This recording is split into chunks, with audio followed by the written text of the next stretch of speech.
চারিদিকে জমাট বাঁধা এক কুয়াশা।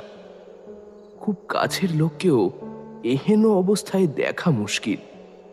সাথে একটা শিরশিরে বাতাস তো আছেই। সেই বাতাসটা গায়ে যেন ছুঁচ হয়ে ফুটে চলেছে। আমি বারান্দায় বসে আছি। সন্ধে পড়েছে। একটু আগেই চায়ের দোকানে সামান্য আড্ডা দিয়ে ফিরেছি। দোকানগুলোতে বেশ ভিড় লেগেছে। তবে আমার আর বেশিক্ষণ বাইরে থাকতে ভালো লাগলো না। সোয়েটার, চাদর, টুপি, জুতো, মোজা পরে থাকলেও আর যেন নিতে পারছি না। বাড়ির জন্য গরম গরম পকোড়া এনে ফিরেছি। গিন্নি সেগুলো নিয়ে ব্যস্ত আছে। বারান্দায় বসে বাইরে তাকিয়ে আছি। কুয়াশার মাঝে গাছগাছালি দেখে মনে হচ্ছে দুধের মধ্যে যেন ওরা ডুবে আছে। জোছনা আছে, আর সেটা কুয়াশা ভেদ করে মিহি হয়ে চারিদিকে পড়েছে। এমন সময় আমার মুখোমুখি কিশোরী বাবু। তার পরনেও একই রকমের গরমের পোশাক। বসে থেকে কি আর ভালো লাগে ভাইয়া? মাঘ মাস পড়ার আগেই এইবার শীতটা বেশ ভালোই পড়েছে। আজ তো সবে পৌষের 12, তার মানে এবার শীত বেশ ভালোই পড়বে। আমি তাকে একটা চেয়ার দিলাম বসতে। বলছি, কোথাও বেরোবে? কোথায় বলো তো? আমার কিন্তু একটা জায়গায় যেতে ইচ্ছে করছে। হ্যাঁ, ঠাকুরমশাইয়ের বাড়ি। আমিও একটু হাসলাম। বুকটা একটু ফুলিয়ে বললাম, তারানাথের বাড়ি। তারপর ভেতরের দিকে গিন্নিকে বলতে এগোলাম, দাঁড়াও কিশোরী, ভেতরে বলে আসি। অন্তত গোটা 1 মাস তো যাওয়াই হয়নি। তারপর দুজনে মিলে বেরিয়ে পড়লাম। চারিদিকে বেশ ভালোভাবে আঁধার নামছে। তার উপর শীতের সন্ধে। মনে হচ্ছে যেন অনেক গভীর রাত। তাড়াতাড়ি সূর্য ডুবে আসার পর যে গভীর কুয়াশা নেমে আসে, তার গভীরতা যেন সন্ধেকে একেবারে রাত বানিয়ে ফেলে। তবে লোকজন বেশ সজাগভাবে যেন ঘুরছে। একটু যেন কোথাও শীত না লাগে এমন অবস্থা। আকাশে মিটমিট করতে থাকা তারাগুলো এই কুয়াশার ভিড়ে ঠিকমতো চোখে পড়ে না। ঠাকুরমশাইয়ের বাড়িতে পৌঁছতে সন্ধে একটু গড়িয়ে গেল বটে, তবে রাত তেমন একটা নয়। এই সময় কারুর বাড়িতে নির্বিঘ্নে আড্ডা দেওয়াই যায়। বাড়ির সামনে আসতেই একটা অন্যরকম অনুভূতি হয়। চারপাশে কুয়াশার ভিড় ঠেলে ভাসতে থাকা জোনাকি দেখে বারবার মনে হয় এ যেন ওই আকাশে জ্বলজ্বল করতে থাকা তারাগুলো। ঝিঁঝি ডাকা এই জায়গাটা যেন আমাদের কলকাতা থেকে অনেক দূরে কোথাও নিয়ে যায়। অথচ কলকাতা থেকে ঠাকুরমশাইয়ের এই বাড়ি খুব একটা দূরে নয়। এই কলকাতার কোলেই থাকা একটা জায়গা যেন অনেকটা দূর কোনো দেশ হবার মতো শক্তি রাখে। ঠাকুরমশাই আজ বেশ গুছিয়েই বৈঠকখানায় বসেছিলেন। আসলে উনি তো অনেক কিছুই আন্দাজ করতে পারেন, এই ব্যাপারে আমাদের কোনো সন্দেহই নেই। কিশোরী তার জন্য নিয়ে আসা পাসিং শোয়ের প্যাকেটটা দিতেই ঠাকুরমশাইয়ের মুখে একটা হাসি ফুটে উঠল। তার কিছুক্ষণ পরেই যখন আমরা গল্প করছিলাম, চারি চা আর মুড়ি মাখানো নিয়ে হাজির হলো। সাথে আমাদের নিয়ে আসা গরম গরম বেগুনি। আমরা খেতে খেতে নানান এলোমেলো গল্প শুরু করলাম। এখানে এলেই যেন সময়টা খুব তাড়াতাড়ি চলে যায়। আমরা যেই সময়টা বেশি ভালোবাসি, সেটাই আসলে এত বেশি করে ধরে রাখতে চাই যে মনে হয় সেটা আরেকটু বেশি সময় থেকে যেতে পারত। আসলে সময় একই থাকে। যেই সময়টা আমরা বেশি ভাবি, সেটা আমাদের কাছে সবসময় সামান্য সময় থাকলো বলেই মনে হয়। ঠিক এই অদ্ভুত মায়ায় বাঁধা বৈঠকখানা। চারিদিকে সমস্ত সুখের মাঝেও এটা আমাদের কাছে সর্বদা সেরাই থাকে। এই যে সামনে বসে থাকা বয়স্ক লোকটা, তার প্রতিটা কথা যেন আমাদের কাছে অমৃত। সেগুলো প্রবল আগ্রহে আমরা ধরে রাখার চেষ্টা করতে থাকি। ঘরে একটা মৃদু লণ্ঠন জ্বলছে। চারিদিকে নীরবতা যেন আরো গভীর হয়ে উঠছে। এমন সময় ঠাকুরমশাই আমাদের অনুরোধে একটা গল্প বলতে শুরু করলেন। আমরা বেশ আরাম করে বসলাম। ঘরের চালে মোটা মোটা রকম শিশির যে পড়ছে সেটা শব্দটাই জানান দিচ্ছে। দূরে কোথাও যেন একটা কুকুর বার দুয়েক চেঁচিয়ে উঠল। চারি ভেতর বাড়িতে কি একটা গান গুনগুন করে গাইছে, সেটা এখান থেকে ঠিক স্পষ্ট শোনা যায় না। তারানাথের হাতের 2 আঙুলে আটকে থাকা সিগারেটের ধোঁয়ায় তখন ঘরটা আরো অদ্ভুত একটা পরিবেশের সৃষ্টি করছে। মেদানো লণ্ঠনের আলো আর জানলা ভেদ করে আসা জ্যোৎস্নায় ঠাকুরমশাই খুব একটা স্পষ্ট নয়।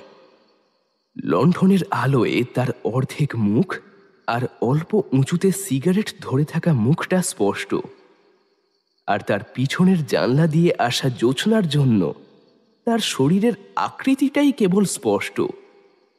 আর সব দিক আঁধারে ছেয়ে আছে। ঝিঁঝি পোকাগুলো তখন নিজেদের মতোই ডেকে চলেছে। ঠাকুরমশাই শুরু করলেন, জীবনে অনেক রকম অভিজ্ঞতা আমায় অনেক কিছুই শিখিয়ে দিয়েছে। এটাও ঠিক তেমনই একটা অদ্ভুত অভিজ্ঞতা বটে। সেবার কিন্তু আমি কিছুই বুঝতে পারিনি। এমনকি আমি ধরতে গেলে একটা শিকার হয়ে উঠেছিলাম এই গল্পের। তাই আমার কাছে এই অভিজ্ঞতা খুব বেশি ভয়ঙ্কর, আর হ্যাঁ, মনে রাখার মতনও বটে। সবেমাত্র তখন আমি শিক্ষা সমাপ্ত না করতে পারার গ্লানিতে এদিক সেদিক ঘুরছি। বয়স তখন তেমন একটা নয়। কোথাও যেন একটু সুখই খুঁজে পাচ্ছি না। এদিকে ছেড়ে গেছে মধুসুন্দরী দেবীও। সব মিলিয়ে মনের ভিতর দিয়ে কি যে যাচ্ছিল সেটা একমাত্র আমিই জানি। একদিন এমনই একটা সকালে বেরিয়ে গেলাম আবার নিরুদ্দেশের পথে। স্টেশনে গিয়ে উত্তরের দিকের একটা ট্রেন পেলাম। ভাবলাম তাই করি, বরং হিমালয়ের কাছে গিয়ে কিছুদিন কাটিয়ে আসি।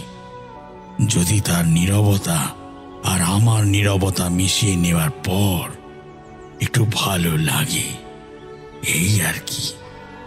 স্টেশনে নেমে হেঁটে হেঁটে পাহাড়ের দিকে এগোচ্ছি। যতদূর সম্ভব তখন দুপুর ছিল। চারিদিকে অনেক বেশি নীরব লাগছিল, আর এটা আমার একটু বেশি পছন্দ লাগছিল। সবুজের ভেতরে যেন ঢুকে যাচ্ছিলাম ক্রমশ। তবে এদিকে হাঁটতে হাঁটতে আমি ক্লান্ত এবং পরিশ্রান্ত। যখন মনে হলো যে আমি আর পারছি না, তখন সূর্যটা একেবারে পশ্চিমে। গাছেদের ছায়াটা টেনে পড়েছে পূবের দিকে, আকাশের রংটা কমলার দিকে। এমনই শীতকাল ছিল বলে শীতের কুয়াশা পড়তে শুরু করেছে। আমার চারিদিকে এখন পাহাড় আর পাহাড়। তার কোনো এক কোণ দিয়ে বয়ে চলেছে একটা নদী। পায়ের ঘুঙুরের মতো তার জলের শব্দটা আমি শুনতে পাচ্ছি, আর সাথে যুক্ত হচ্ছে পাখির কুজন। আমি বসে পড়লাম। আমি সত্যি তখন আর পারছি না। এদিকে বেলা যে যায়, অপরাহ্নে সাজবে বলে আকাশ তখন প্রস্তুতি নিচ্ছে। আমার সামনে একটু এগিয়ে গভীর খাদ, তার থেকে কত রকমের শব্দ ভেসে আসছে। আমি খুব ক্লান্ত। তখন আমার একটু ঘুম দরকার। তবে আমার মাথায় এটাও খেলল না যে ঘুম থেকে উঠতে যদি রাত হয়ে যায় তো আমি এই অন্ধকারে কি করব? অন্তত একটা থাকার মতো জায়গা তো খুঁজতে হবে আগে। এই সব মাথায় যেন কাজ করছিল না, শুধু চোখ বুজে একটু পড়ে থাকার ইচ্ছে। এই সব চিন্তাকে কোথায় যেন নিয়ে যাচ্ছিল। ঘুমিয়েই গেছিলাম, কখন যেন একটা নূপুরের শব্দ পেলাম। কোথায় হচ্ছে বুঝলাম না, তবে সেটা যেন দ্রুত আসছে আমার দিকে। আর সেই শব্দ প্রমাণ দিচ্ছে তার দুটো পা খুব তাড়াতাড়ি এগিয়ে আসছে, মানে সে দৌড়াচ্ছে। চোখ মেলে দেখলাম আমার দিকে ছুটে আসছে একটা মেয়ে। নিভে যাওয়ার আগে মিহিন রঙের আলোয় দেখে মনে হলো মেয়েটার বয়স অন্তত 16 কি 17 হবে। পরনে একটা বেশ দামি লাল শাড়ি, আর তার মুখটা বেশ মায়াবী। তাকে বানানোর জন্য যে বিধাতা একটু বেশি সময় নিয়েছে সেটা কিন্তু স্পষ্ট। তার পায়ের নুপুরই এই নীরব শান্ত জায়গাটাকে জাগিয়ে তুলেছে। সে কিন্তু আমার কাছে এলো না, আমার কাছ দিয়ে ভন ভন করে বেরিয়ে গেল। আর আমি তার চোখ ভর্তি জল দেখতে লাগলাম। আমি কিছু বোঝার আগেই সে আমার সম্মুখে সেই খাদের সামনে দাঁড়িয়ে চিৎকার করতে করতে 2 হাত মেলে বলে চলল,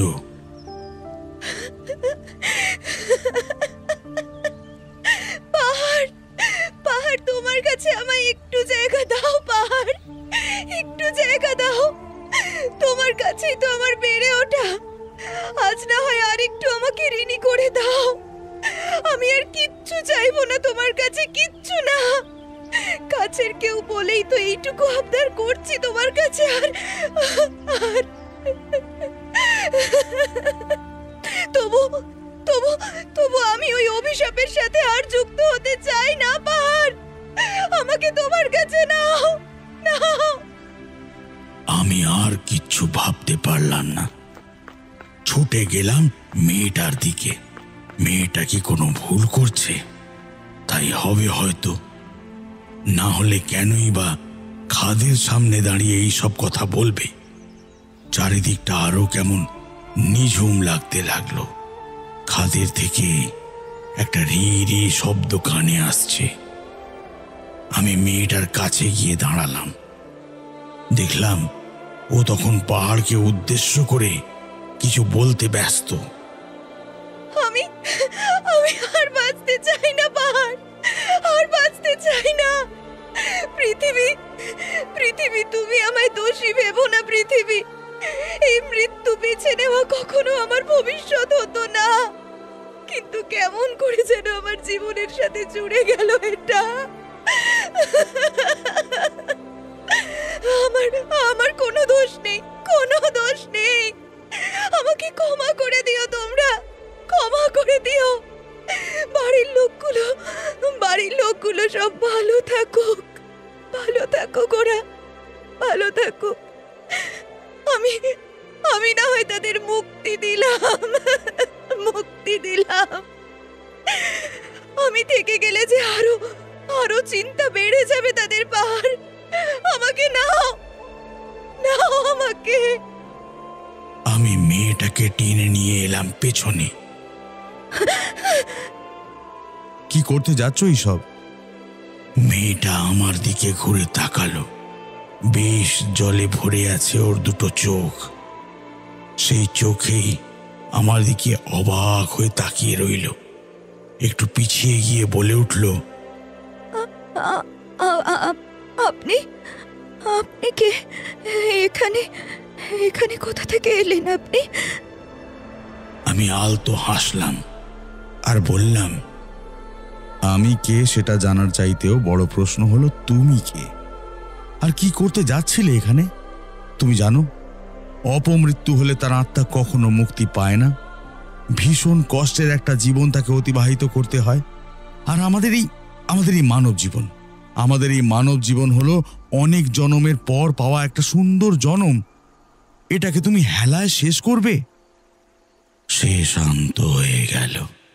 তারপর ঘাসের ওপর বসে দুই হাঁটুতে হাত দুটো বন্ধনী করে ধরে রেখে দুঃখী দুঃখী মুখ করে তাকিয়ে রইল দূরের দিকে। আমি তার সামনে বসলাম, বললাম, তুমি কোথায় থাকো? মেয়েটি আঙুল দিয়ে দক্ষিণ দিকটা দেখিয়ে বলল, ওই তো ওইদিকে, ওইদিকে। তোমার বাবাকে আমি গিয়ে বলছি, উনি তারপর কিছু করুন। মেয়েটি এবার আমার দিকে তাকালো। না না না না না, আপনি বলবেন না, দয়া করে কিচ্ছু বলবেন না, কিচ্ছু না, কিচ্ছু না। আমি জোর হাসলাম, তারপর বললাম, এতক্ষণে কিন্তু মরে যেতে, আর মরে যাওয়ার পর তো উনি খবরটা পেতেন। তাহলে তোমারই এত ভয় কেন, না বলার জন্য? সে আমার দিকে তাকিয়ে দুষ্টুমি ভরা একটা হাসি দিল, তারপর দমে গিয়ে বলল, আপনি তো দেখছি দিব্যি কথাটা বলে দিলেন। হ্যাঁ, যেন যেন আমি মরে গেলে কিছুই হতো না। আমি আরো হাসলাম, পিছিয়ে এসে বললাম,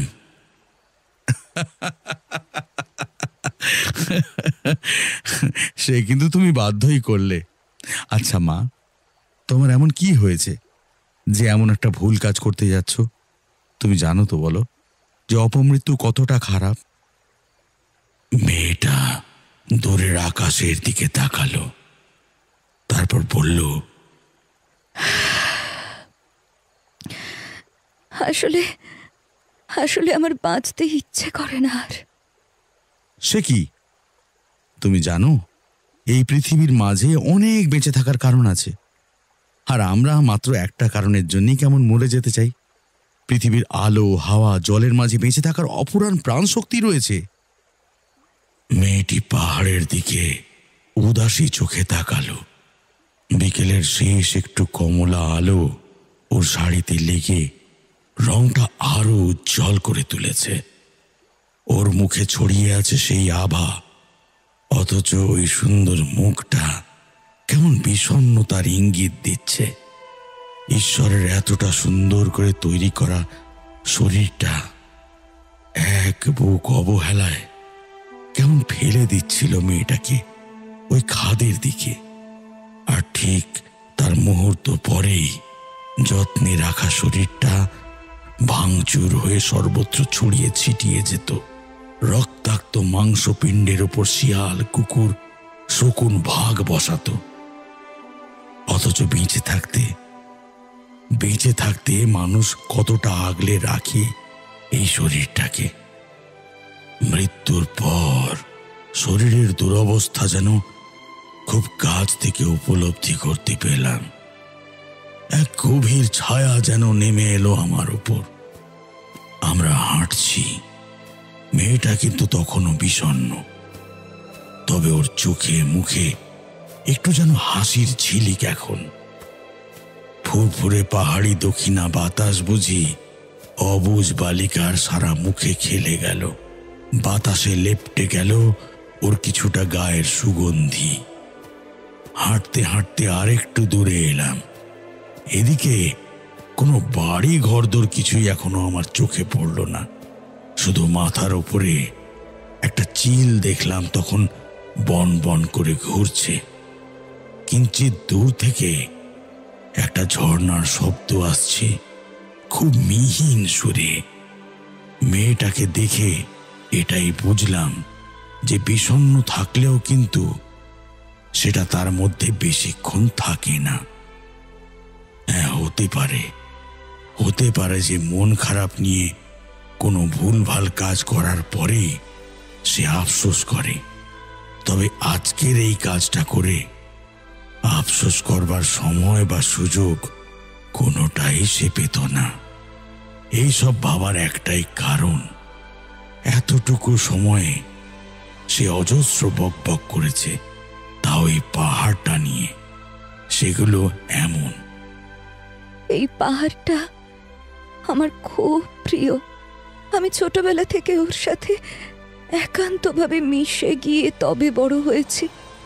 এমনকি এই পাহাড়টা আমার খুব ভালো বন্ধুও জানে। আমার সখীরা বলে আমি নাকি তাদেরও এত পাত্তা দিই না, যতটা না এই পাহাড়টাকে পাত্তা দিই। আমি আমার সব সব রাগ অভিমান সব ঝেড়ে ফেলে দিই এই পাহাড়ের ওপরেই। একটু আগেই দেখলেন তো, ওকে বলেই আমি মরতে যাচ্ছিলাম। মেয়েটার সবকিছু সত্যি অদ্ভুত। এমন করে সবটা বলছে যেন যেন এইসব একটা সাধারণ ব্যাপার, যেন লাফিয়ে গেলে ওর কিছুই হতো না। স্রেফ সবাই একে আফসোস করত আর ওকে ফিরে আসতে বলতো, আর মেয়েটা সবার কথায় আবার হেসে ফিরে আসতো। আমি যে ক্লান্ত এটাই আমি ভুলে গিয়েছিলাম। অবশেষে সে বক বক শেষ করার পর হাতের গাছের ডালটা খাদের মধ্যে ফেলে দিল আর বলল, আচ্ছা, আপনি কে? হ্যাঁ, কে বলুন তো? আমি তো এত কথা বলে গেলাম, অথচ আমি আপনাকে চিনি না। এমনিতে এখন সন্ধে, আপনি যদি কোনো ভূত টুত হয়ে থাকেন তো। কিন্তু যদিও আপনি সন্ন্যাস মানুষের মতো পোশাক পরে আছেন, কিন্তু তাও এ বাবা, আমার কিন্তু আমার কিন্তু এবার ভয় করছে। হ্যাঁ, ভয় করছে, আমার ভয় করছে। আমি আবারও হেসে ফেললাম ওর কথায়। সত্যি তুমি পারো বটে। হ্যাঁ, ভূত কেন এমন পোশাক পরবে? ভূত ভূত সব রূপ নিতে পারে, আমি জানি, আমি জানি জানি। তোমার বুঝি ভূতে খুব ভয়? খুব ভয় পাই, খুব। আচ্ছা, তা তেনারা দেখতে কেমন? আমার আমার কখনো মনে হয় ওরা ওরা অনেক কদাকার। ওদের বড় বড় চোখ, বড় বড় দাঁত, হাতির মতো দুটো কান, গায়ের রং অন্ধকারের মতো কালো, আর লম্বা একটা গাছ। আর আরো অনেক কিছু, অনেক কিছু। আর জানেন, কখনো মনে হয় আবার ওরা খুব সুন্দর হয়, ঠিক যেন আমার মতো উপচে পড়া রূপ ওদের, যেহেতু ওরা সব রূপ নিতেই পারে তাই। আর তাছাড়া সুন্দর মানুষরাও তো ভূত হয়, তাই না? তাই বুঝি? তোমার বুঝি উপচে পড়া রূপ? এটা বলেই আমি জিভ কাটলাম। আসলে এই বাচ্চার মতো নিষ্পাপ কথা বলা মেয়েটার কথাগুলো আমার এমনই ভালো লাগছে যে ইচ্ছে করছে একটু মজা করতে। ও আমার দিকে সরু চোখে তাকালো। আপনার বুঝি চোখ নেই? আপনি কি অন্ধ? আমি অবাক হলাম। কেন, তাই মনে হয়? না হলে আপনি আমার রূপ নিয়ে সংশয় দেখাচ্ছেন কিভাবে? এটাও কি কখনো হতে পারে যে চোখ থাকা কোনো লোক আমার রূপ দেখতে পাচ্ছে না? আমি একটু হাসলাম শুধু। সে আবারও পুরনো কথার খেই ধরে বলে উঠল, আপনি আপনি কিন্তু সত্যি কথা বলবেন। আর আপনাকে দেখে যদিও মনে হয় না যে আপনি মিথ্যে কথাও বলেন বলে। আচ্ছা আচ্ছা, তা কোন সত্যিটা বলতে হবে? আমাকে আপনাকে বলতে হবে যে আপনি কে। আপনাকে তো আমি আগে কখনো এখানে দেখিনি। আমি আমার সত্যিকারের ঠিকানাটা দিলাম। সে অবাক হয়ে বলল, ওরে বাবা, তার মানে তো আপনি অনেক দূর থেকেই এসেছেন। আর আপনি বেশ বড় ধরনের ব্যক্তি। বলেই আমার পায়ে স্পর্শ করে প্রণাম করল। তারপর বলল, সাঁঝ হয়ে এলো। আপনি কোথায় থাকেন? মৃদু হেসে উঠলাম। এখনো ঠিক করিনি। মেয়েটা একটু না ভেবে বলে উঠল, আহ, আপনি ভাববেন না, আমার বাড়িতে আপনাকে আমি নিয়ে যাবক্ষণ। আমার বাড়িতে অতিথির খুব ভালো সেবা করা হয় জানেন। আর তার উপর আপনি এমন একজন মানুষ, ঠাকুর মশাই। আসুন, আমার সাথে আসুন আপনি। আমার বাবা হলেন এই গ্রামের মোড়ল। ওনার যত্ন আত্তিতে কোনো ত্রুটি হয় না কখনো। আপনাকে তো উনি মাথায় করে রাখবেন। আমি ওর পিছু নিলাম। যেতে যেতে বলে উঠলাম, কিন্তু তুমি বললে না তো মা, কেন এমন একটা কাজ তুমি করতে যাচ্ছিলে? কথাটা শোনার পরেই ও দাঁড়িয়ে গেল। এক গভীর নীরবতা যেন ছেকে ধরল অরণ্য আর পাহাড়কে নতুন করে। আঁধার নেমে আসতে লাগলো চারিদিকে। অনেক দূরে সমবেত শেয়ালের ডাক শোনা যেতে লাগলো। থমথমে মুখে দাঁড়ানো তখন মেয়েটা। কোনো গভীর ক্ষত কি ওর বুকের ভিতরে আছে? আমি অবাক হয়ে বললাম, মা, তোমার কি অনেক বড় কোনো সমস্যা? ঝুপ করে যেন সূর্যটা ডুবে যেতে চেষ্টা করছে। পাহাড়ের চারিদিকে এক আকাশ নীরবতা ভেঙে পড়েছে।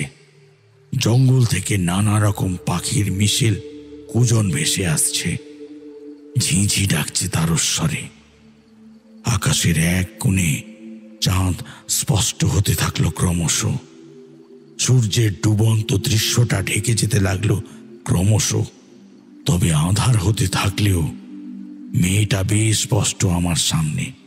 ওর শাড়িটা এই অন্ধকারেও বেশ আধিপত্য বিস্তার করেছে। সাথে তার চুলের গন্ধটা বাতাসে তার অবস্থানের কথাটা স্মরণ করে দিচ্ছে।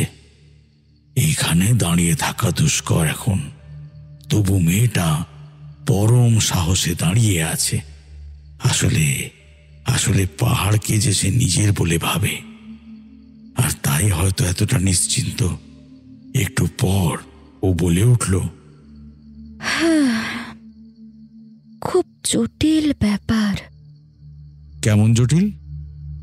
মেয়েটা আমার দিকে ঘুরে তাকালো। একবার চোখের দিকে সোজা তাকিয়ে মাটির দিকে চোখ ফিরিয়ে নিল আর বলল, কদিন পর আমার বিয়ে।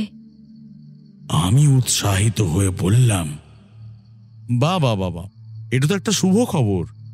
কিন্তু কি ব্যাপার, পাত্র কি তোমার পছন্দ নয় নাকি? নাকি এখন বিয়ে করতে চাও না? চাই, কিন্তু কিন্তু আমার লগ্নভ্রষ্টা হবার ভয় করছে। আমি ভীষণ অবাক হয়ে বলে উঠলাম, এখনো বিয়ের দিন আসেনি আর তুমি লগ্নভ্রষ্টা হতে ভয় পাচ্ছ? এটা কেমন কথা মা? আর এইসব অশুভ চিন্তাই বা আসবে কেন? মেয়েটা একটু থেমে ঢোক গিলল। তারপর সে বলে উঠল, আসলে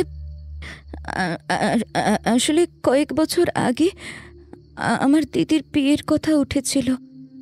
আমার দিদির নাম নয়নবালা। তার স্বামী বিদেশে থাকতো, চাকরি করত। এই সব মিলিয়ে একটা সুখের সংসারে পা রাখার কথা ছিল ওর, কিন্তু হলো না। কেন? সুরটা বড্ড করুণ এবার মেয়েটার। বিয়ের রাতে চারিদিকে আলোর রোশনাই ফুটে উঠেছিল। মোড়লের কন্যা বলে কথা। চারিদিক থেকে হাজার হাজার লোক এসেছিল। খাওয়া দাওয়ার সে কি আয়োজন! আর আমার দিদিকে সেদিন যে কি মিষ্টি দেখতে লাগছিল। আমার 3 দাদা আর 1 দিদি, আমি তাদের মধ্যে ছোট। আমার দিদি সত্যি অনন্যা ছিল। ওর মতো রূপ আমি খুব কম দেখেছি। ঠিক যেন কোনো অপ্সরা। ওর মুখ একবার দেখলে সেই দিক থেকে চোখ ফেরানো দায়। লাল চেলি, পায়ে আলতা, জড়োয়া, কপালে চন্দন আর মাথার চুলে ফুল। এই সব দিয়ে আরো অদ্ভুত। সুন্দর লাগছিল দিদিকে, চারিদিকে রব উঠেছিল। আহারে নয়নবালা, আহারে আজ নির্ঘাত তার স্বামী চোখ ফিরাইবার সাহস পাইব না। আহারে নয়ন, আহারে কি রূপ! তবে তবে জানেন তো ঠাকুর মশাই, ওই যে বলে না, অতি বড় রূপসীর মেলে না বর, আর অতি বড় ঘরণীর মেলে না ঘর। ঠিক তাই হয়তো মেলে বাস্তবে। রাতের দিকে অপেক্ষা করতে করতে বাড়ির লোকজন হঠাৎ খবর পেল ছেলে আসবার সময় বিয়ের গাড়ি খাদে উল্টে পড়ে গিয়েছে। পিছনে পিছনে যে গরুর গাড়িটা ছিল তারাই খবর দিয়েছিল। ছেলেটার খোঁজ করেও লাভ হলো না। খাদের ঠিক কতটা গভীরে পড়ে গিয়েছে তার তো কোনো ঠিক নেই। এতটা উঁচু থেকে পড়লে একটা মানুষের হাড়গোড় ঠিক থাকবে না। এক গাড়ি লোক সেদিন খাদের ভিতরে তলিয়ে গিয়েছিল একটা আর্তচিৎকারে।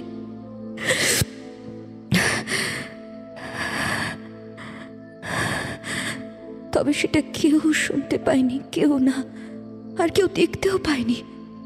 চারিদিকে গুঞ্জন উঠল, লগ্নভ্রষ্টা, লগ্নভ্রষ্টা, লগ্নভ্রষ্টা।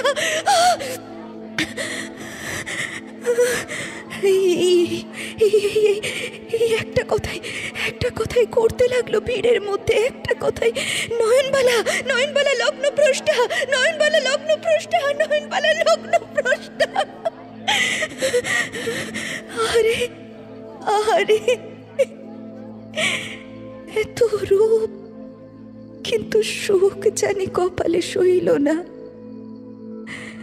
এমন স্বামী পাওয়ার ভাগ্য ছিল, তাও যেন হইল না। কপাল ভাঙল। এই সুন্দর মেয়েটার জীবন গেল। এমন এমন অজস্র কথা চারিদিকে ঘুরতে লাগলো। মা অজ্ঞান হলেন। একটু পরে দিদির কাছে গিয়ে দেখে দিদি নেই। বাবা বলতেই বাবা ছুটে এলেন ভেতরের দিকে। ওই নয়ন মা কোথায়? শোন মা, কথা আছে। দেখ, বিয়ে হলো না তো তাতে কি হলো? তুই একদম ভাবিস না মা, কারোর কথায় কান দিস না। তোরা শিক্ষিত মেয়ে, শোন মা। কিন্তু দিদিকে কোথাও দেখা গেল না। দিদি কোথাও ছিল না। ঠিক সেই মুহূর্তে একটা জোরে আর্তচিৎকার শোনা গেল। চারিদিক ফেটে এলো সেই চিৎকার। আধারে আকাশ বাতাস আর গোটা গ্রাম কাঁপিয়ে যেন একটা চিৎকার এলো। আর সব শেষ। দিদি রইল না।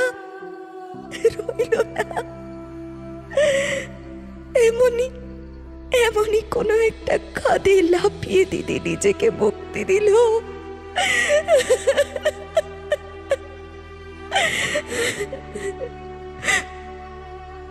আচ্ছা আচ্ছা, কি দোষ ছিল? কি দোষ ছিল ওর? কেন ওর ভাগ্যটা এমন লেখা হলো বলতে পারেন বলতে? দিদিও কি একটা সুন্দর জীবন আশা করতে পারতো না? সেই সুযোগে অনেকেই বলেছিল সুন্দর বলে অহংকার নাকি চূর্ণ হলো। অথচ আমার দিদিকে আমি তার রূপ আর গুণ নিয়ে কখনো কোনো অহংকার করতে দেখিনি, জানেন? কোনো অহংকার করতে দেখিনি। আচ্ছা, একটা মানুষ জন্মানোর পর কি সে নিজেই জানে যে সে রূপবতী না গুণবতী? চারিদিকের সমাজ তো সেই জানানোর দায়িত্বটা নিয়ে নেয়, তাই না? তারাই বলে বলে বলে বলে একটা আলাদা জায়গা তৈরি করে দেয়, আর খারাপ সময় এলে সেই ব্যক্তির দোষ ধরতে ছাড়ে না। আর সবচাইতে বড় কথা কি হলো জানেন? আমাদের এই সমাজটা না বড্ড খারাপ, বড্ড খারাপ। একটা মেয়ের বিয়ে ভাঙা হোক বা ঠিক করা, বিয়ের লগ্নে বিয়ে না করা, দুটোকেই খুব খারাপ ভাবে ধরে, আর এমন ভাবে বলতে থাকবে যে যে মেয়েটা হয়তো নিচে থেকে একটু একটু করে সোজা হয়ে দাঁড়াতে চাইবে, কিন্তু কিন্তু কিন্তু এই লোকগুলোর কথা আর এদের এই মানসিকতার জন্য সে সোজা হয়ে দাঁড়াতে পারবে না।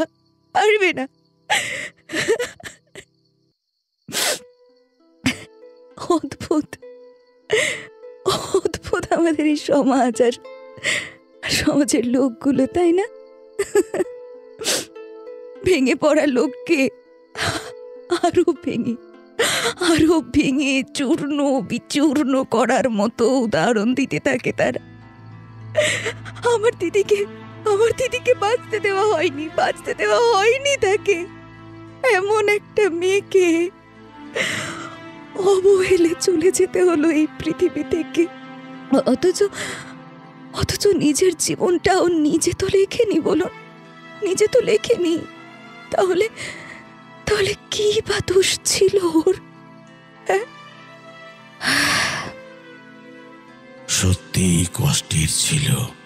আমি একটু নীরব থেকে বললাম, তুমি যথার্থ বলেছ, কিন্তু তোমার মৃত্যুর সাথে তার কি সম্পর্ক? তোমার দিদি মরেছে অনেক দিন, তারপর আজ যে হঠাৎ তুমি, আচ্ছা তুমি তো এতক্ষণ বেঁচে থাকার কথা বলছিলে, বলো।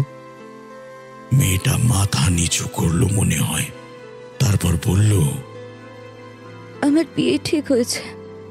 সেও অনেক ধনী পরিবারের, শাড়ির অনেক বড় ব্যবসা আছে তাদের। যদিও এই বিয়েতে আমার একটা কষ্ট ছিল, সেটা হলো আমি পাহাড়ে থাকতে পারবো না, তার বাড়ি শহরে। তবে সেগুলো আমার মৃত্যুর কারণ নয় মোটেই। আমার মৃত্যুর কারণ হলো আমার ভাগ্য। তুমি কি তোমার ভাগ্য পড়তে পারো নাকি? খুব নরম গলায় সে বলে উঠল, একজন লোকের সাথে কাল আমার দেখা। বাড়িতে সবাই ভেতরেই ছিল, আমি বাগানে দোলনায় তখন। সেই বয়স্ক লোকটা দেখলাম আমাদের বাড়ির দিকে অবাক হয়ে তাকিয়ে আছে। আমি কাছে গেলাম তার। মাথায় টাক লোকটার, বড় দাড়ি, গায়ের রং ফর্সা, পরনে গেরুয়া পোশাক। আমায় দেখেই বলল, তুমি কে মা এই বাড়ির? মেয়ে। কেন? আচ্ছা, এই বাড়িতে কি কোনো বিয়ে আগে হয়েছিল? আর সেই বিয়ে বাড়িতে বাড়ির মেয়ে লগ্নভ্রষ্টা হয়েছিল কি? হ্যাঁ, আর সে আমার দিদি। কিন্তু আপনি জানলেন কিভাবে? মিলে গেছে। হ্যাঁ, মানে কি মিলেছে? এই যে আমি যেটা বুঝতে পেরেছিলাম সেটাই। কি কি কি বুঝতে পারছিলেন আপনি? এটাই যে বাড়ির ওপর একটা অভিশাপ আছে, আর তার দরুন এই বাড়িতে কোনো মেয়ের বিয়ে সম্পন্ন হবে না। বিয়ের দিনই কোনো অঘটন ঘটে যাবে, আর তার হবু স্বামী আসতে পারবে না। কি কি কি কি বলছেন আপনি এসব? হ্যাঁ, কি বলছেন? হ্যাঁ মা, এটাই দেখতে পেলাম। না হলে বললাম কি করে বলো? তুমি কিন্তু সাবধানে থেকো মা। তোমার দিদি হয়তো কোনো ভুল কাজ করেছিল, তুমি করবে না। লোকটা চলে গেল, আর আমি ঠিক ওইভাবেই দাঁড়িয়ে রইলাম। আমি বুঝতে পারছি যে লোকটা ঠিক বলছে। না হলে কিভাবে একটা অজানা লোক এসে এইসব বলে ফেলতে পারে? হ্যাঁ, সে তো কিছু জানেই না। তাহলে? আর তুমি এটা ভেবে বসলে? না হলে আর কি করব বলুন? না, লোকটাকে বলতে যে কিভাবে অভিশাপ কাটানো যায়। লোকটা দাঁড়ায়নি, আর আমি কি করতাম বলুন? আমি দিদিকে অনুভব করতে পারছিলাম, এটাও কল্পনা করতে পারছিলাম যে আমারও ঠিক এমন হবার পর আমার পরিবারকে খারাপভাবে অপমানিত হতে হচ্ছে। আমি না আমি আমি না আমি আমি না আর চাই না, আমি আর চাই না যে এমনটা হোক। দুজনেরই এমন হলে লোকে তো অনেক খারাপ কথা বলবেই। তাই তাই তাই তাই আমি বাড়ির লোককে এই কথাটা না বলে শুধু শুধু আমার বিয়েটা আটকাতে বলেছিলাম। আমি এইসব শোনার পর ঠিক করলাম কোনো মন্দিরে গিয়ে সেবাদাসী হব, নইলে এই বাড়িতে বিয়ে না করে থেকে যাব। কিন্তু সেটা হলো না। কিছুতেই এই বিবাহ বাবা আটকাবে না। কেউ আমাকে সমর্থন করলো না, কেউ না। আর আমি না এই অদ্ভুত কথাটা কাউকে বলতেও চাই না, কাজেই কোনো শক্ত কারণ দেখিয়ে আটকানোর উপায় তো আমার কাছে ছিল না। সেই জন্যই ভেবেছিলাম আমি বরং নিজে থেকে শেষ হয়ে যাব, অন্তত বাড়ির লোককে একইভাবে দ্বিতীয়বার আর অপমানিত হতে হবে না। এই বলে মেয়েটা থেমে গেল। তারপর খানিক বাদেই বলল, চলুন চলুন আমাদের বাড়িতে চলুন। আপনি সন্ধে হয়ে এসেছে, আর এখানে থাকাটা ঠিক হবে না। জঙ্গলে কত ভয় থাকে আপনি জানেন। চলুন চলুন চলুন। আমরা হাঁটছি। আমি ওর কথাগুলো তখনও ভেবে চলেছি। কেউ একজন এসে এমন একটা কথা বলে গেল, অথচ এটা বলল না যে কেন এমনটা হয়েছে, আর আর এই থেকে বেরোনোর উপায়টাই বা কি। একটু এগিয়েই আমরা গ্রাম পেলাম। গ্রামে পা দেওয়ার পরেই আমার কেমন একটা লাগলো। বন জঙ্গল বেরোনোর পরেই সরু মেটে পথের রাস্তাটা, দুদিকে মাঠ, ক্ষেত আর বাড়ি, মেটে বাড়ি। একটা কুকুর হঠাৎ করে খুব সুর টেনে ডেকে উঠল, কেমন একটা যেন তার ডাক। সেই ডাক ফিরে যেতে লাগলো মাঠ, ঘাট, নদী চারিদিকে। আর একটু পেরোনোর পরেই একটা নদী, তার ওপর বাঁশের একটা সাঁকো। মেয়েটি এগিয়ে এলো। সাবধানে আসবেন কিন্তু, আপনারা কলকাতার লোক। শুনেছি ও নাকি খুব বড় জায়গা। হেসে বললাম, আমি নদীর তীরে, বনে এইসবই বেশি ঘুরে বেড়াই। আমার এসব অভ্যাস আছে। একটা বাড়ির সামনে এসে পৌঁছালাম অবশেষে। চারিদিকে ছোট ছোট বাড়ির সামান্য দূরত্বে একটা বড় দোতলা বাড়ি। সাদা রঙের জোছনা লেগে আরো সুন্দর লাগছিল বাড়িটাকে। তার পিছনে বিশাল বন, ওখান থেকে ঝিঝি ডাকছে তারস্বরে। বাড়ির ভেতরে যেতেই বাড়ির সকলে এলেন, মেয়েটির দাদারা আর তার বাবা মা। বাড়িটা ভর্তি লোক, অসংখ্য কাজের লোক। তার উপর কদিন পর বিয়ে, তার মানে আত্মীয় কুটুম এগুলো তো আছেই। মেয়েটি নিজেই আমার পরিচয় করিয়ে দিল তাদের সাথে। তারা পায়ে হাত দিয়ে আমায় প্রণাম করলেন। এইবার মেয়েটি নিয়ে এলো আমায় উপরের ঘরে। আমার জন্যে সে আলাদা ঘরের বন্দোবস্ত করেছে। কাজের লোকটিকে ঘরটা ঠিক করতে দিয়ে উপরে যেতে যেতে বলল, আমি চাই আপনি অন্যভাবে থাকুন, সাধারণ আত্মীয় কুটুমের মতো নয়। আপনি আমার জীবন বাঁচালেন, আর আপনি তাছাড়া অনেক দূর থেকে এসেছেন। ভালো করে দেখভাল করে যে রাখতে হবে আপনাকে।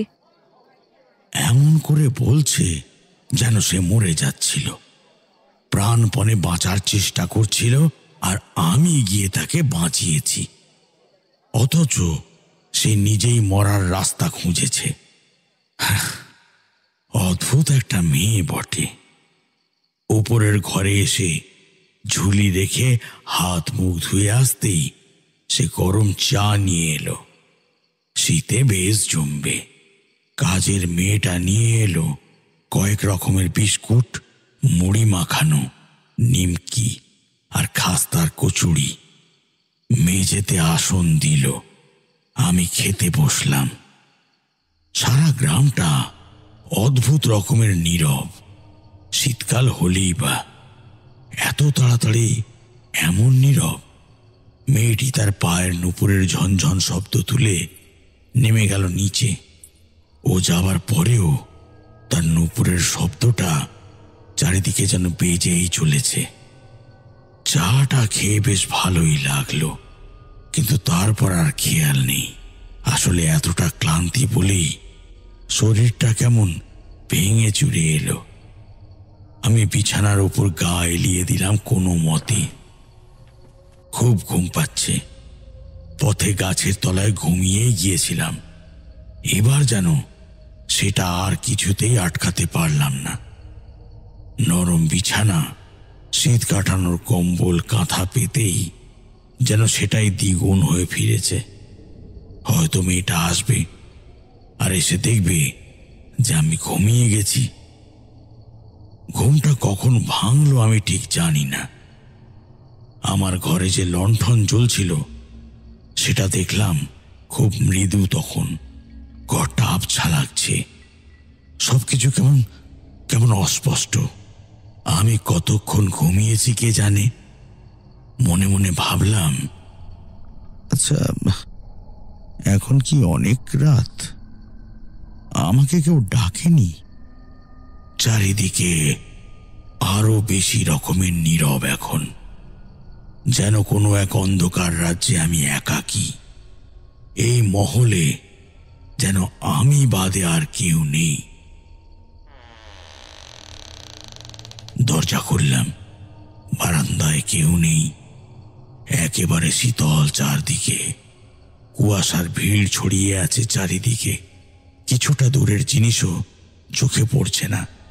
শুধুমাত্র জোনাকির মতো জ্বলে আছে কয়েকটা লণ্ঠন। কুয়াশার মাঝে সেগুলো যেমন অস্পষ্ট।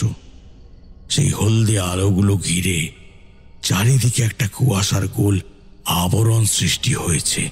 তার ভেতরে কয়েকটা গুটি গুটি পোকা এদিক সেদিক করছে। চারিদিকে শুধু ঝিঝি ডাকার শব্দ। আচ্ছা, আমি কি খুব দেরি করেছি উঠতে, আর তাই বাড়ির লোকেরা ঘুমিয়ে গিয়েছে? আমি এখন কি করব? কাউকে ডাকবো নাকি নাকি ঘুমিয়ে পড়ব? কিন্তু আমার যে প্রচন্ড খিদে পেয়েছে। এমন সময় পিছন থেকে একটা হাত আমার কাঁধে এসে পড়ল। আমি চমকে উঠলাম।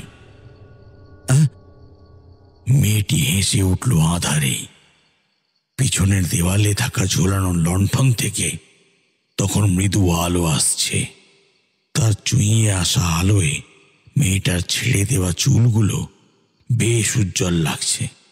হাসল সে। আপনি উঠতে এত দেরি করলেন যে? আমি বললাম, তুমি জেগেছিলে? ঠাকুরমশাই, আপনি আমার অতিথি। আপনি ক্লান্ত বলে ডাকলাম না। বাড়ির লোক থাকতে চাইছিল, কিন্তু আমি তাদের বললাম আমি থাকি। আসলে আমি তো আপনাকে এনেছি বলুন। আমার সাথেই আপনার বেশি জানাশোনা। অন্য কেউ হলে হয়তো একটু কিন্তু কিন্তু ভাব থাকতো আপনার মধ্যে। আসুন, আমার সাথে আসুন। হাত মুখ ধোবেন তো? তারপর এইমাত্র তো ঘুম থেকে উঠলেন আপনি। আসুন। রাত ভালোই। ও বলল 12টা বাজে। তবে খিদে এতই যে আর না খেয়ে উপায় নেই। চারিদিকে প্রবল রকমের নীরবতা। আসন পেতে খেতে দিল। একটা কথা আমি ভুলেই গেছি, মেয়েটার নাম আমি জানি না। হেসে বললাম, তোমার নাম কি? মেয়েটা কাঁসার থালা সামনে দিয়ে জলের গ্লাসটা দিয়ে পাশে বসে মৃদু হাসল। এতক্ষণে মনে পড়ল বুঝি? আমি খেতে শুরু করলাম। থালায় সাজানো ভাত, 2 রকমের ডাল, পাঁপড় ভাজা, আলু ভাজা, বেগুনি আর মাছের ঝোল, আর হ্যাঁ চাটনি। আরেকদিকে সাজানো দই আর মিষ্টি। তবে অবাক লাগলো এটা দেখে যে সবগুলোই বেশ গরম। তবে কি উনুনে বসানো ছিল? একটা গ্রাস মুখে দিয়ে বললাম, বাহ, বেশ ভালোই হয়েছে। আমি করেছি আপনার জন্য। তোমার নামটা? কবরী। আচ্ছা, আর তাই ফুলের মতোই মা তুমি। এমনই একটা সুপুরুষ তোমার স্বামী হোক। কিন্তু আমার যে ভয়, বললাম তো সবটাই। যদি আবারও তেমন কিছু হয়। আমি আছি তো মা, কাল দেখি না কি করা যায়। করবি চলে গেল। আমার আর ঘুম আসছে না। আসার পর তেমন খেয়াল ছিল না, কিন্তু এবার কেমন একটা অনুভূতি হচ্ছে। মনে হচ্ছে চারপাশে যেন অশরীরী জাতীয় কিছু আছে। তবে কি সেই কারণে এই বাড়িতে বিয়ে হচ্ছে না? কেউ একটা তো আছেই যে চায় না যে এই বাড়ির মেয়েদের বিয়ে হোক। আমি নিচে গেলাম। দারোয়ান দুটো বাদে সবাই ঘুমিয়ে। আমার দিকে অবাক হয়ে তাকানোর পর কিছু বলার আর সাহস পেল না। বাড়িটা খুব বেশি নিস্তব্ধ। অশরীরী ব্যাপারটা তখন আমার মাথায় ঘুরছে। এই বাড়ির ওপর কি কারোর অতীতের কোনো শত্রুতা আছে, যার দরুন সে ফিরে এসেছে শোধ নিতে? ভোরের আগে একটা শীতল বাতাস যেন খেলে গেল আমার গায়ে। আলতো ঘুম এসেছিল তখন। উঠে দেখি সামনের জানালা খোলা, কিন্তু আমার তো বেশ মনে আছে আমি তো কোনো জানলা খুলে রাখিনি।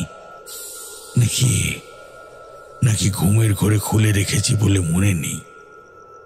জানলার পাশে গিয়ে দাঁড়াতেই ভোরের স্বল্প আলোয় মনে হলো কেউ একটা নিচে পুকুর পাড়ে বসে গান গাইছে গুনগুন করে। তার সুরটা শুধু কানে আসছে, গানের কথাগুলো নয়। হালকা গুঁড়ো গুঁড়ো চাঁদের আলোও আছে। সেই সবেই বুঝতে পারলাম মেয়েটার পরনে হলুদ একটা শাড়ি, তার আঁচল বাতাসে ভাসছে। এলো চুল ছড়িয়ে পিঠ জুড়ে। চারিদিকে ঝিঁঝির ডাকের সাথে তার সুরটা মিলমিশ করে ধ্বনিত হতে লাগলো। পা টিপে টিপে নিচে এলাম, কিন্তু নিচে এসে কাউকে দেখলাম না। বাড়ির কেউ জেগেও নেই, একেবারে ঘুমিয়ে। বাড়িটা প্রবল রকমের নীরব।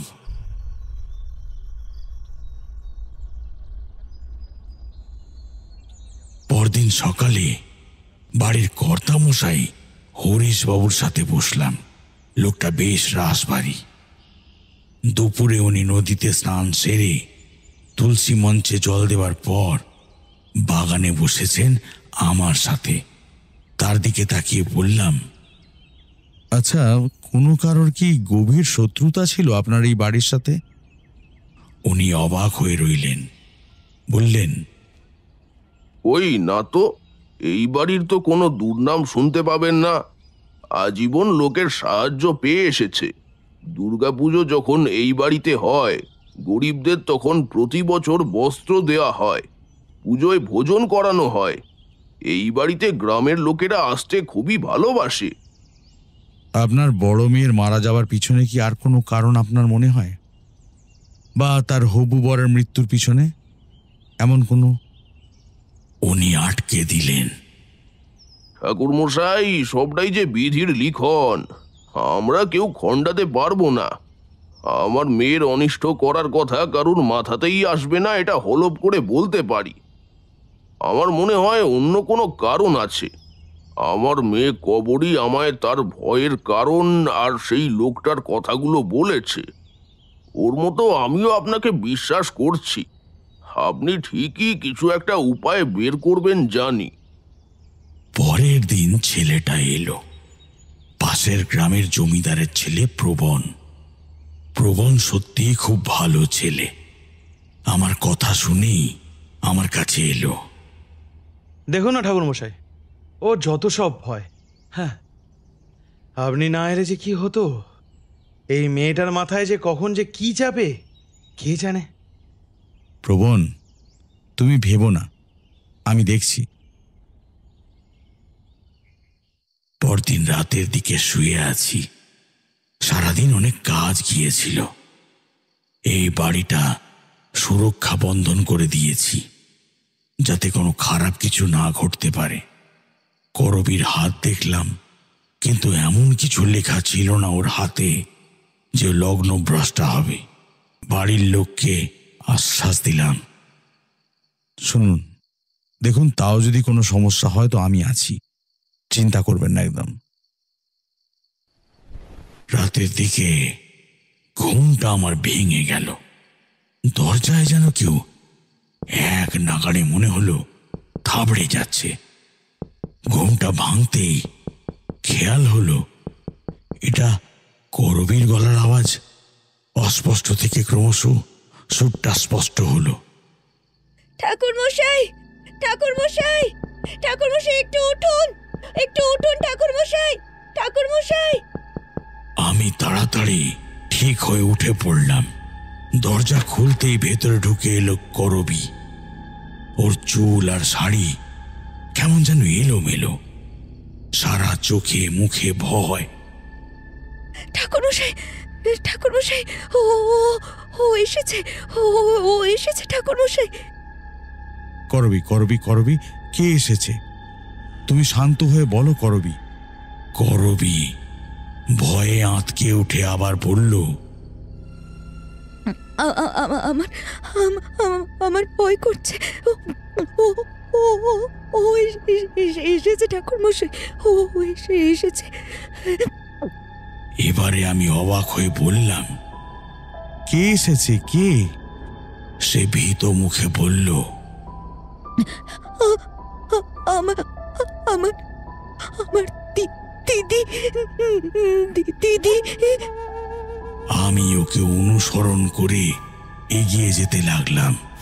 ওর হাতে একটা লণ্ঠন শুধু।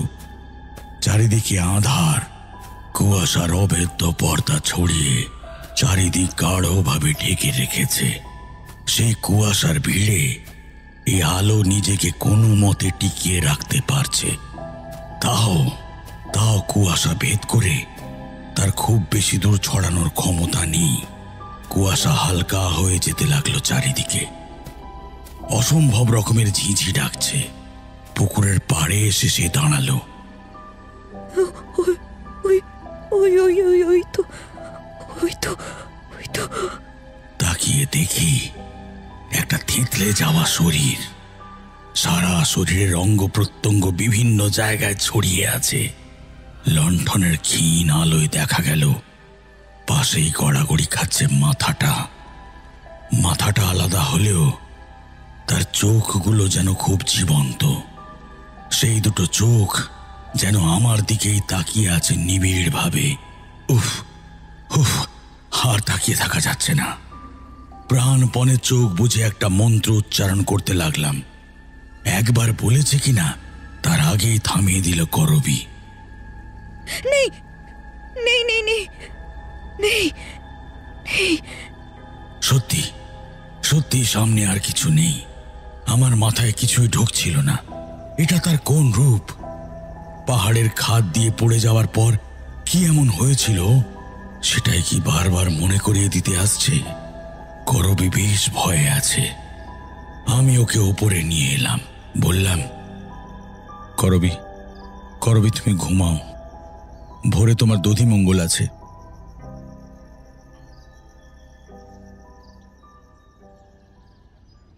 পরদিন বাড়িটা আরো বেশি করে সেজে উঠল। চারিদিকে এক অন্যরকম হইচই। জমিদার বাবুর মেয়ের বিয়ে মানে হাজার হাজার লোক। সকাল থেকে বেশ কোলাহল আর কাজ করার ব্যস্ততা। চারিদিকে রঙিন আলো লাগানো হচ্ছে, রঙিন কাপড়, সানাইয়ের সুর। এই সব কিছুর ভেতরেও কিন্তু করবী আমার খেয়াল করছে। আমি ভাবলাম একটু বেরিয়ে আসি, বড্ড বাজে লাগে আমার হইচই। গ্রামের দিকে বেরিয়ে গেলাম। লোকগুলো কেমন যেন অন্যরকম। তার মধ্যে কতগুলো লোককে দেখে মনে হলো তারা কখনো পুড়ে গিয়েছে। গায়ের কোনো না কোনো অংশে পুড়ে যাবার দাগ, আর কেমন হাড় বেরোনো শরীর প্রায় সবারই। গতকাল যেন কিছুই খায়নি। দেখে মনে হচ্ছে গ্রামে বুঝি মড়ক লেগেছে। একটু বসলাম। লোকগুলো কিন্তু ভালোই, আমার সাথে খাতির যত্ন করলো। একজনকে জিজ্ঞাসা করে বসলাম, আচ্ছা, আপনার কি কখনো আগুনে পুড়ে যাওয়ার অভিজ্ঞতা আছে? লোকটা হাসলো, হা হা করে হাসলো।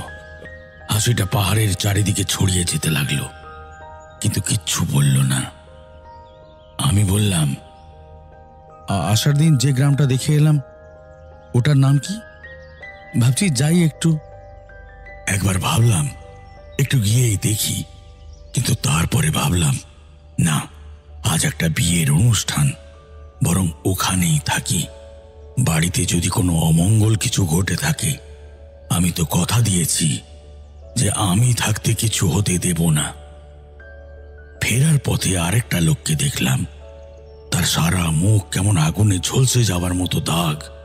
চোখ দুটোও নেই, একেবারে সাদা। চামড়া বিভিন্ন জায়গায় একত্রিত হয়ে কুঁচকে আছে, চোখে দেখতে পায় না। লাঠি নিয়ে এগিয়ে চলেছে পাহাড়ের রাস্তা দিয়ে। ভাবলাম যে তার কাছে গিয়ে জিজ্ঞাসা করি, আচ্ছা, গ্রামে কি কোনোদিনও কোনো আগুনের দুর্ঘটনা ঘটেছিল কিনা? লোকটা মাঝ বয়সী, কালো কুচকুচে গায়ের রং, আর তেমনই কালো চুল। পরনে শুধু একটা গামছা। পেট আর বুকের পোড়া সাদা অংশগুলো তাই যথেষ্ট স্পষ্ট। আমি এগিয়ে যাচ্ছিলাম তার দিকে। বললাম, এই যে শুনুন, শুনছেন? তাকিয়ে দেখি লোকটা ক্রমশ রাস্তা থেকে সরে গিয়ে খাদের দিকে যাচ্ছে। অন্ধ বলে সে নিজেও জানে না যে কোন দিকে পথ নিয়েছে সে। আমি ছুটে যেতে লাগলাম। এগোবেন না, ওইদিকে খাদ, এই যে শুনছেন? আমার চোখের সামনেই। আমি পৌঁছানোর আগে লোকটা পড়ে গেল খাদে। ঝুঁকে তাকিয়ে দেখলাম সে নেই। হয়তো খুব দ্রুত পড়ে গিয়ে মিলিয়ে গিয়েছে শরীরটা বিভৎসভাবে। এমন সময় পিছনে একটা খটখট শব্দ পেলাম। ফিরে তাকিয়ে দেখি একটা মেয়ে, হাঁটুর ওপর করে শাড়ি পরা গ্রামের মেয়ে, হাতের ঝুড়িতে শাক। এখানে একটা লোক পড়ে গেল। মেয়েটি হাসলো আমার কথা শুনে। ব্যাস, আর কিছু না বলে চলে গেল। পরের পাহাড়ের আড়ালে পথ ধরে হারিয়ে গেল। আমি অবাক, কি অদ্ভুত কিছু লোক এখানে বাস করে। আরও একটা কথা বলে রাখি, কাল থেকে আমার মনে হচ্ছে আমার চারিদিকে যেন খুব বেশি অশরীরী অনুভব করতে পারছি আমি। তবে কি করবীর করা দুশ্চিন্তাটাই ঠিক? আমি তখন কি করব বুঝতে পারছিলাম না। তবে সব দিক দিয়ে প্রস্তুত ছিলাম আমি, কখনোই কোনো বিপদ দেখলে যাতে সবটা মোকাবিলা করতে পারি।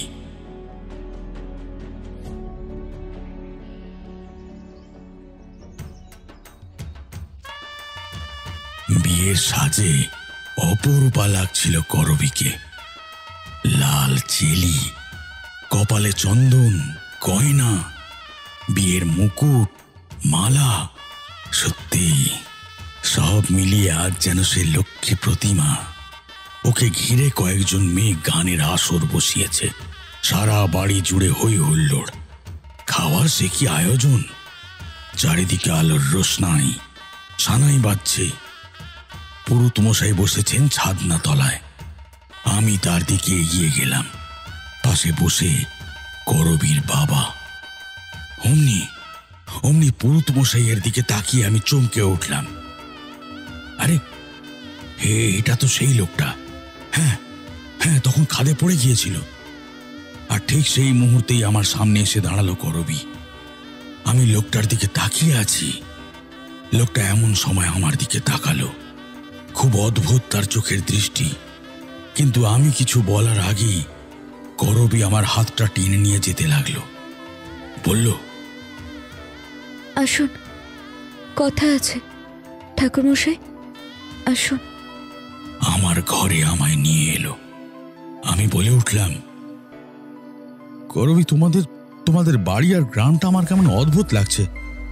তুমি জানো মা? ও আমার কথা আটকে দিল। তারপর একটা পত্র বের করলো আমার সামনে। দেখুন ঠাকুরমশাই, এটা এটা এটা আমার কাছে এখন অনেক বেশি গুরুত্বপূর্ণ। ওটা ওটা কি? পড়তে লাগলো করবি। ও কাঁপছে, সেই কাঁপা কণ্ঠে পড়ে যেতে লাগলো। প্রিয় প্রিয় কবরী, তো তোমার তোমার অনেক ইচ্ছে না আমায় ফাঁকি দিয়ে ওই প্রবণকে বিয়ে করার? তবে তবে আমিও দুর্জয়, আমিও ছেড়ে দেবার পাত্র নই। আমি আমি অন্তত তোমায় 100 বার ভালোবাসার প্রস্তাব দিয়েছি, আর তুমি প্রত্যাখ্যান করেছ। আমায় ভালোবাসলে তোমার কি ক্ষতি হতো বলো? আমিও এক জমিদারের ছেলে। আমাদের গ্রামের শক্তি আরো বড়, আরো বেশি বড় আমাদের বাড়ি, আরো বেশি সাহস আমি আমার মধ্যে রাখি। তবে তবে আমি ভেবে নিয়েছি, আমি তোমায় পাইনি, তাই আর কাউকে পেতে দেব না তোমাকে। তোমার থেকে বিয়ে হবার আগে অনেক দূরে চলে যাবে। চাপ নিও না। ঠাকুর মশাই, ও কেঁদে ফেলল। ঠাকুর মশাই, এবার কি হবে? এই এক মুহূর্তে আমার যেন সবকিছু গুলিয়ে গেল। বাকি সব অদ্ভুত জিনিসের কথা ভুলে প্রশ্ন করলাম, দুর্জয়? দুর্জয়, ও আমায় ভালোবাসতো। হিজলগঞ্জের জমিদারের ছেলে। আমি তাকে কখনো ভালোবাসিনি বলে আমার সাথে এমন করছে। আমি এবার আমি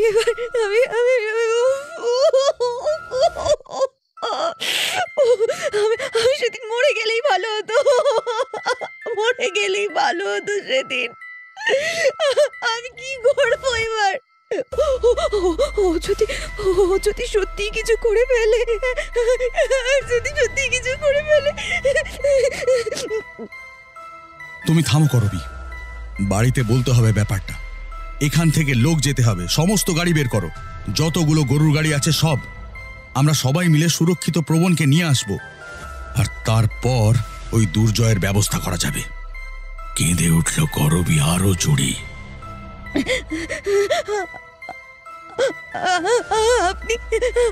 আপনি কেন আমায় সেদিন বাঁচিয়ে দিলেন বলুন? কেন বাঁচিয়ে এখানে আনলেন আমাকে? আমি তো মরে গেলেই ভালো হতো, আমি তো মরে গেলেই ভালো হতো। আমি বুঝতে পারছি ওর অবস্থাটা। তাড়াতাড়ি নিচের দিকে এগিয়ে গেলাম। নিচে নেমেই থেমে গেলাম। সারা বাড়ি থমথমে। আমি অবাক হয়ে তাকিয়ে দেখলাম সানাইও বন্ধ। খুব বেশি নীরব চারিদিকে, যেন কোনো দৈত্য এসে সোনার কাঠি রূপার কাঠি বদলে দিয়ে পুরো গ্রামটাকে ঘুম পাড়িয়ে দিয়েছে।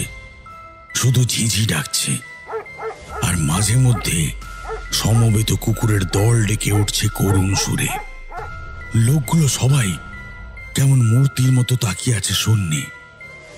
কর্তাবাবুর সামনে যেতেই উনি বলে উঠলেন, খবর এলো বর আসবে না, খাদে পড়ে গিয়ে তাদের আর কোনো খোঁজ নেই। সারা বাড়িতে একটা হুলস্থুল কাণ্ড। দেখলাম করবিকে, ও এই এত লোকের মাঝখান দিয়ে ছুটে যেতে লাগলো বাইরের দিকে। শাড়িটা 2 হাতে খামচে ধরে ছুটতে লাগলো। ওর ছুটে যাওয়ার সাথে বেজে উঠছে ওর গয়না, সঙ্গে নুপুরের ঝনঝন শব্দ তো আছেই।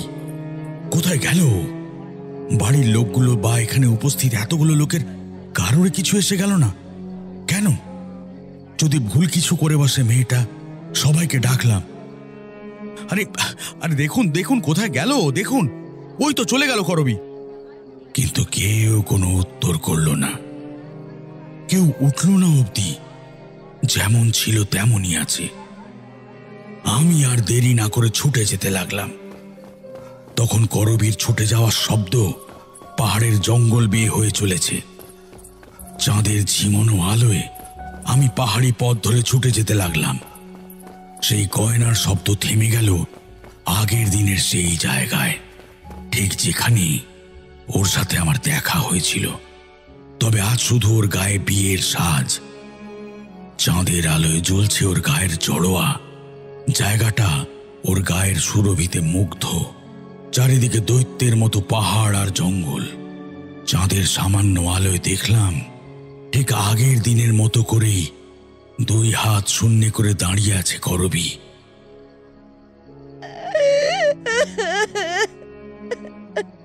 আমি মুক্তি চাই, মুক্তি চাই, আমি মুক্তি চাই, মুক্তি চাই।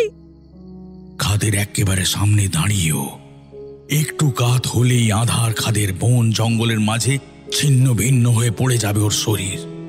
প্রচন্ড নীরব যেন সবকিছু। একটা কাল পেঁচা কোথায় যেন ডালে বসে বার কয়েক ডেকে উঠল। আমার বুকের ওঠানামা বেড়ে গেল। আমি দাঁড়িয়ে গেলাম ওর সামনে। শোনো, শোনো করবী। ও শোনেনি হয়তো আমার কথা, নিজের মতোই বলে চলল। পাহাড়, পাহাড়, তুমি আমার সবচাইতে ভালো বন্ধু ছিলে। তুমি আমায় তোমার কাছে জায়গা দাও পাহাড়, জায়গা দাও। প্রবণের কাছে যেতে চাই আমি। প্রবণ আর আমি না হয় মৃত্যুর পরেই একসাথে থাকবো। পাহাড়, আমায় নাও, নাও আমায়। আমি ওর কাছে যাওয়ার আগেই একটা ঝুপ করে শব্দ হলো। নিচের দিকে তাকিয়ে ঘন আধার ছাড়া কিছুই দেখতে পেলাম না। গভীর অন্ধকারের মাঝে বন জঙ্গলের স্বল্প প্রকটিত আগায় লেগে আছে সামান্য জ্যোৎস্না। সব নীরব। এত কিছু হয়ে গেল, অথচ পৃথিবীর যেন কিছুই হয়নি। ধপ করে বসে পড়লাম।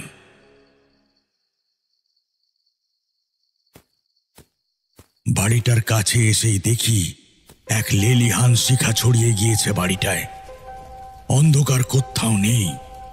আগুনের প্রচন্ড আলোয় সবকিছুই আলোকিত। নীরবতাও নেই। আগুনের ভেতর থেকে অজস্র কান্না আর আর্তচিৎকার ভেসে আসছে। একটা বিকট হাসি আমার পাশ দিয়ে মিলিয়ে গেল।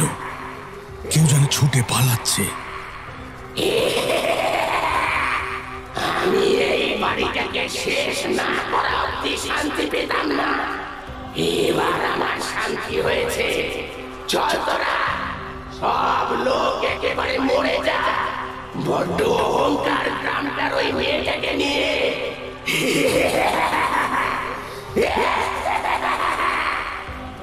বাড়িটা দাও দাও করে চলছে। নিজের মধ্যে আত্মগ্লানি হচ্ছে আমার। আমি ধপাস করে পড়ে গেলাম।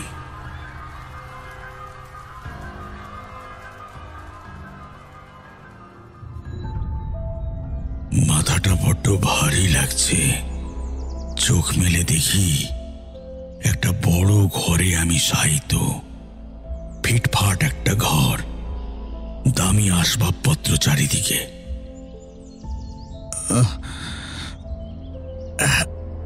কোথায় এটা?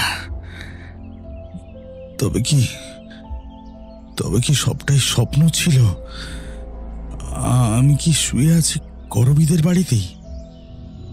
এবার দেখলাম আমার চারিদিকে কিছু অচেনা অজানা লোক। একটা চাষা মতো লোক বসে থাকা ভদ্রলোককে বললেন, জমিদার বাবু, আপনি জিজ্ঞেস করুন। লোকটি ঈষৎ হাসলেন। আমি উঠে বসলাম। কিছু পুরুষ আর মহিলা লোক চারিদিকে বসে। জানালা দিয়ে সকালের আলো এসে ঢুকেছে ঘরে। আমি বললাম, আপনারা? জমিদার বাবু হাত জোড়ো করলেন। নমস্কার, এটা হিজলগঞ্জ। আমি এখানকার জমিদার। করবীর কথাটা আমার মাথায় এলো। হ্যাঁ, হিঙ্গলগঞ্জের সেই দুর্জয়। তারপর আমি অজ্ঞান হওয়ার আগে কিছু অট্টহাসি শুনেছি, পায়নি বলেই সব শেষ করে দিল। এই কি তবে সেই দুর্জয়?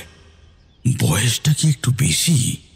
আমার ভাবতেই ঘৃণা হলো, রাগ হলো আমার। আমি কিছু প্রশ্ন করার আগেই উনি বলে উঠলেন, আচ্ছা, আপনি ওই গ্রামে গেলেন কিভাবে? তাও আবার ওই বাড়ির সামনে। হ্যাঁ, আপনি কি কোনো আত্মা অশরীরী দেখে অজ্ঞান হয়ে গিয়েছিলেন? আর আর দেখে তো মনে হচ্ছে আপনি একজন তান্ত্রিক। আমি বসলাম। একজন মেয়ে এগিয়ে গিয়ে আমাকে জলের গ্লাসটা দিল। নিন নিন, আগে জল খান। জমিদার তাকে আজ্ঞা করলেন। আমি চকচক করে গিলে খেলাম জলটা। তারপর তার দিকে তাকিয়ে বললাম, আচ্ছা, কাল তো ওই বাড়ির মেয়ের বিয়ে ছিল, তাই না? আর সেই মেয়ে আমায় নিয়ে এসেছিল ওই বাড়িতে। আত্মা কেন দেখবো আমি? সারা ঘরের লোকগুলো আমার দিকে অবাক হয়ে তাকালো। আমি জমিদারের দিকে তাকালাম। আপনি আপনি সেই দুর্জয় না? আপনি কাল ওই গ্রামের সবাইকে শেষ করেছেন। উনি অবাক হলেন। দুর্জয় তো আমার ছোট ভাই, আপনি তাকে চিনলেন কি করে? হ্যাঁ, আর সত্যি আমি ওই গ্রামকে শেষ করিনি। তার পিছনে অনেক বড় একটা ঘটনা আছে। তার আগে আপনি বলুন তো, আপনি কিভাবে এলেন? তারপর আমি বলছি সবটা, তাহলেই সবটা খোলসা হবে। আমি পুরো ঘটনাটা বললাম। ঘরটা একেবারে থমথমে হয়ে উঠল। একটু পর জমিদার বাবু নতমস্তকে বললেন, কাল যা দেখেছেন সবটাই সত্যি। তার মানে আপনারাই কাল শেষ করেছেন এইভাবে একটা গ্রামকে? ছি ছি, ঈশ্বর আপনাদেরকে! উনি আমায় আটকে দিলেন। আহা, উত্তেজিত হবেন না। সব সত্যি, কিন্তু সেটা কয়েক বছর আগে ঘটেছিল। সবাই দেখলাম সেই কথায় সায় দিল। আমি শান্ত হয়ে তার কথা শুনতে লাগলাম। উনি বলে চললেন সবটাই। আমরা কেউ জানি না আমাদের ভাই এতটা নৃশংস। আমরা পত্র দেবার পর যখন কবরী জানিয়েছিল সে বিয়ে করতে পারবে না, সে কারোর বাগদত্তা, তখন আমরা ভাইয়ের জন্য অন্য মেয়ে দেখতে থাকি। আর আমার ভাই ভেতর ভেতর এত দূর ভেবেছিল, এতটা নোংরা খেলা খেলেছিল। তবে নয়নবালা কেউ নয়, ওটা আসলে কবরী নিজের কথাই বলেছিল। এতগুলো দাদার একমাত্র বোন, খুব সুন্দরী ছিল। রূপের খ্যাতি চারদিকে ছড়িয়ে পড়েছিল। কত ধনী ব্যবসায়ী, জমিদার ইত্যাদি তাকে জিতে নিতে চেয়েছিল, কিন্তু ও ছিল খুব সৎ। ও একজনকেই ভালোবেসেছিল, আর সেটা হলো প্রবণ। তারপর যেটা দেখেছেন বিয়ের রাতে, ভাইয়ের সে চিঠি আর তার মৃত্যু, সবটা একইভাবে হয়েছিল। শুধু আপনার সামনে তুলে ধরেছিল। গ্রামের সব লোক সেদিন সেই বাড়িতেই আগুন লেগে মারা গিয়েছিল। আমি এতটা একেবারে নিতে পারিনি। চোখ বুজে রইলাম। একটু পর বললাম, আর আপনার ভাই? আপনি বিশ্রাম করুন, আর কিছু খান, তারপর আমি দেখাচ্ছি সব। খেতে ইচ্ছে না করলেও পরিষ্কার হয়ে খেলাম দুটি। বারবার আমার করবীর ছবিটা চোখের সামনে ভেসে উঠল। খাবার পর উনি আমায় একটা ঘরে নিয়ে এলেন। অন্ধকার ঘরে পড়ে আছে চারজনের কারোর দুটো হাত আর দুটো পায়ের মধ্যে কিছুই নেই। তার উপর অন্ধ, মুখ দিয়ে লালা পড়ছিল। তার ভেতরেই একজনের দিকে আঙুল দেখিয়ে উনি বললেন, ওটা আমার ভাই দুর্জয়। এদের সাথে যা হয়েছে সবটাই ঠিক হয়েছে। কবরী মৃত্যুর পর শাস্তি দিয়েছে ওদের। হাত পা কারোর কিচ্ছু নেই, একেবারে অন্ধ। ও আর ওর সাথে বাকি যারা সেদিন ওই আগুন লাগাতে আর প্রবণকে পরিবার সহ মারতে সাহায্য করেছিল, তাদেরও এই দশাই করেছে। আমাকে কেন আনলো তবে মেয়েটা? উনি হাসলেন। মুক্তি চায়ও। আমি ভোরের দিকে স্বপ্ন পেলাম, একটা মেয়ে আমার সামনে দাঁড়িয়ে, এসে গেছে সে, সেই পারে মুক্তি দিতে। সকাল সকাল গিয়ে দেখি আপনি অজ্ঞান হয়ে ওখানে পড়ে আছেন। সারা গ্রামের লোক মুক্তি চায়, ওই বাড়িটা মুক্তি চায়। আগুনে ঝলসানো লোকগুলোকে মুক্তি দিতে হবে। তাই তাই হয়তো ভগবান আপনাকে পাঠিয়েছে।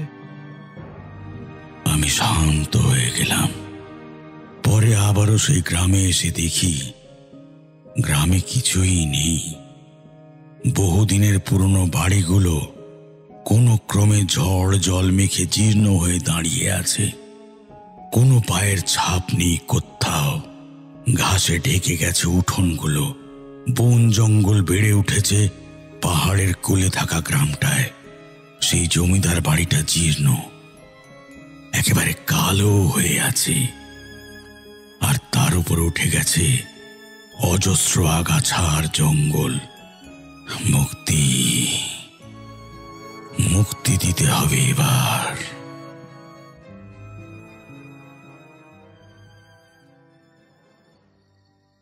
তারানাথ গল্পটা থামিয়ে দিলেন। কিশোরীর মুখটা তখনও হাঁ করা। আমি একটু শব্দ করে বললাম, কিশোরী, রাত কিন্তু বেশ বাড়ছে। কিশোরী তখনও ঘোরের ভেতরে রয়েছে। আমিও তার অন্যথা নই।